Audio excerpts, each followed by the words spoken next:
Comment tout le temps avoir la pêche quand on est coach ou thérapeute? Beaucoup de personnes me posent cette question. Comment faire pour toujours avoir de l'énergie? Comment faire pour ne jamais avoir de baisse de morale? Comment faire pour gérer les hauts et les bas? Comment faire pour stabiliser mes émotions et faire en sorte que je sois toujours bien en mode action, que je crée les choses et que je sorte de la procrastination que je peux avoir parfois. Comment faire pour sortir de ça? Comment faire pour tout le temps gérer ses émotions et tout le temps avoir la patate? Je t'explique tout cela juste après le jingle.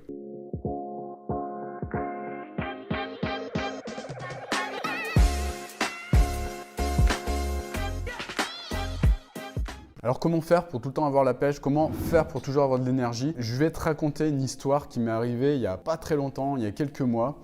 Moi, j'aime bien me balader en règle générale dans la nature. Donc, j'habite à Lyon actuellement et je trouve mon bonheur quand je suis dans un lieu qui est proche de la nature. Donc, j'aime bien me balader dans un lieu habituellement qui est proche de la Saône en fait, c'est une sorte de village en fait proche de la Saône qui est à, je sais pas, qui est à 15-20 minutes de Lyon. Donc ça me permet de m'évader, ça me permet de me reconnecter à la nature, ça me permet de trouver des idées, d'être de nouveau plus créatif, ça me permet de plein de choses positives.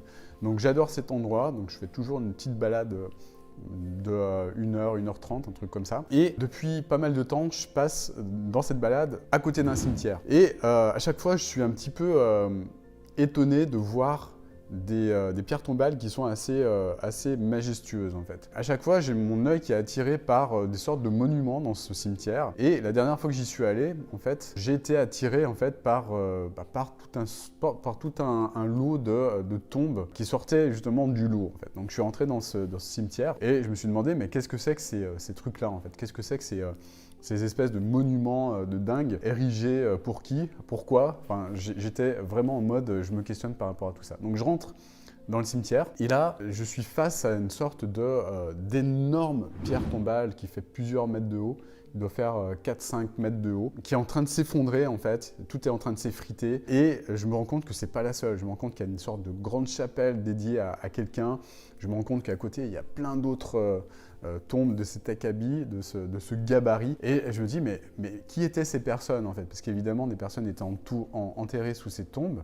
Donc je me suis pris d'intérêt par rapport à qui elles étaient, qu'est-ce qu'elles avaient créé dans la vie, pourquoi en fait? Pourquoi créer des tombes aussi gigantesques en fait? Donc en fait j'ai eu du mal à lire les inscriptions parce que tout était en train de s'effondrer. Première chose que j'ai remarqué, c'est que ces tombes n'étaient pas fleuries. Plus personne ne s'en occupait en fait parce que ces tombes elles dataient de plus de 150, parfois 200 ans. Et je me suis rendu compte en fait en cherchant un petit peu que ces personnes c'était on va dire des industriels de l'époque.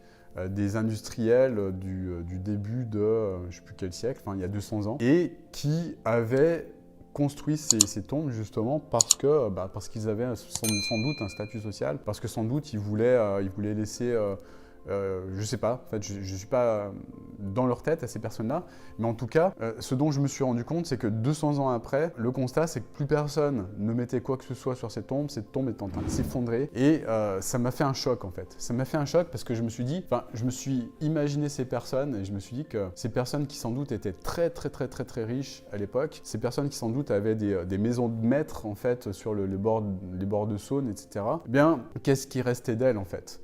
Dans ce cimetière, il restait simplement des plaques de béton en fait, qui étaient en train de s'effondrer. Ça m'a vraiment fait un choc parce que je me suis dit, mais quel est le but de la vie finalement? Quel est le but de cette vie sur Terre en fait?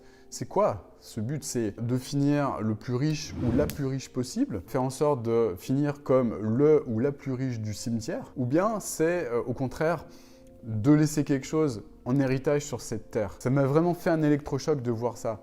Et voyant ça, je me suis dit, putain, mais en fait, ok, j'ai un business qui marche bien, ok, j'ai une vraie intention de changer les choses, de changer le monde, et ça m'a mis encore plus d'énergie en me disant, putain, mais j'ai pas envie de finir comme ça, j'ai pas envie de finir le dernier jour de ma vie, faire ériger un truc, machin, pour montrer que j'ai eu de l'argent sur cette terre, ce genre de choses. Moi, ce que je veux, c'est simplement avoir une inscription sur ma tombe. Mais peu importe la taille de ma tombe, je m'en fous en fait, j'en ai rien à faire. Moi, ce que je veux, c'est simplement avoir une petite inscription sur cette tombe, une inscription sur laquelle, il serait marqué quelque chose comme « ce gars-là, ce mec, a changé la vie de centaines de milliers de personnes. Moi, ce que je veux, c'est ça.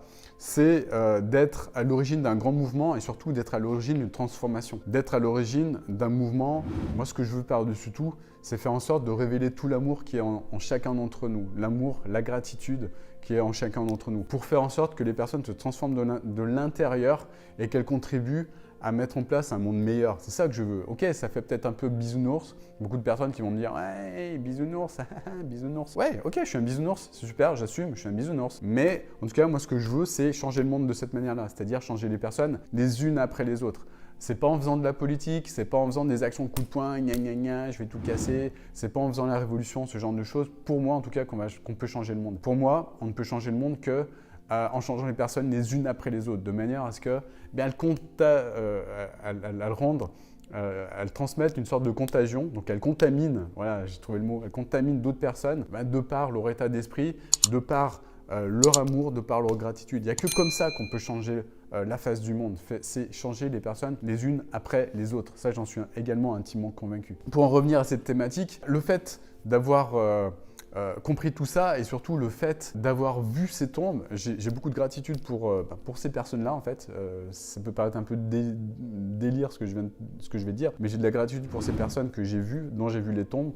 Pourquoi? Parce que ça m'apporte énormément, encore plus d'énergie en fait. Encore plus d'énergie pour laisser un vrai héritage et surtout laisser une petite inscription sur ma pierre tombale. C'est ça vraiment qui me rendra fier au dernier jour de ma vie, c'est de me dire je ne suis pas passé à côté de ma vie, j'ai mis en place des choses, j'ai contribué à changer la vie de beaucoup de personnes pour le meilleur. Maintenant, je peux m'éteindre en étant fier de moi, je peux m'éteindre en étant en paix en fait. C'est ça que je veux, c'est pas autre chose. Je vois beaucoup de personnes qui manquent d'énergie, qui se disent putain, j'ai pas la pêche, qu'est-ce qui m'arrive, nanani, nanana. C'était aussi le cas pour moi il y a quelques années parce que évidemment, j'avais pas de sens. Je comprenais pas qu'est-ce qui était important pour moi, qu'est-ce que je voulais laisser en termes d'héritage sur cette terre. J'avais pas fait cet exercice avant 2014. Alors j'en parle dans une autre vidéo où je parle du cadre que j'ai écrit dans l'année 2014. Retrouve cette vidéo ou abonne-toi à cette chaîne pour ne rien louper. Enfin, fais les deux si tu veux. Évidemment, tu es libre.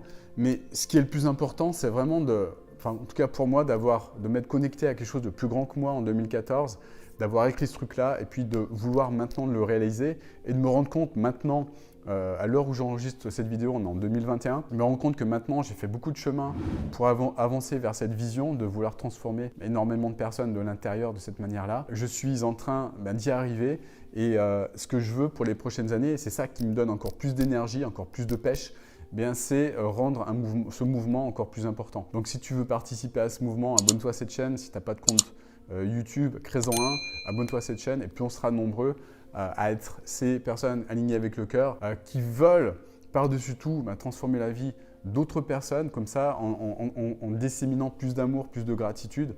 Fait partie de ce mouvement également que je veux moi-même créer. Voilà, tu as compris quel était mon objectif profond.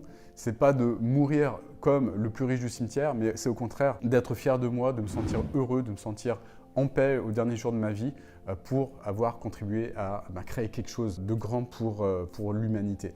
Ok, je peux peut-être paraître mégalo pour beaucoup de personnes, mais tant pis, c'est pas grave. Ces personnes qui me jugent de cette manière-là, je les respecte aussi parce que moi aussi j'étais dans le jugement quand je voyais des personnes qui étaient investies de quelque chose à l'époque. Mais en tout cas, pour répondre encore une fois à cette question initiale, comment avoir la pêche tout le temps, c'est de trouver en fait, trouver du sens dans ta vie, trouver ce pourquoi tu es là sur cette terre, faire un travail d'alignement interne pour comprendre qu'est-ce qui est important pour toi, qu'est-ce qui est important, qu'est-ce que tu veux transmettre, qu'est-ce que tu veux léguer, quel type de problème tu traites, quelle personne tu aides, quelle personne tu accompagnes.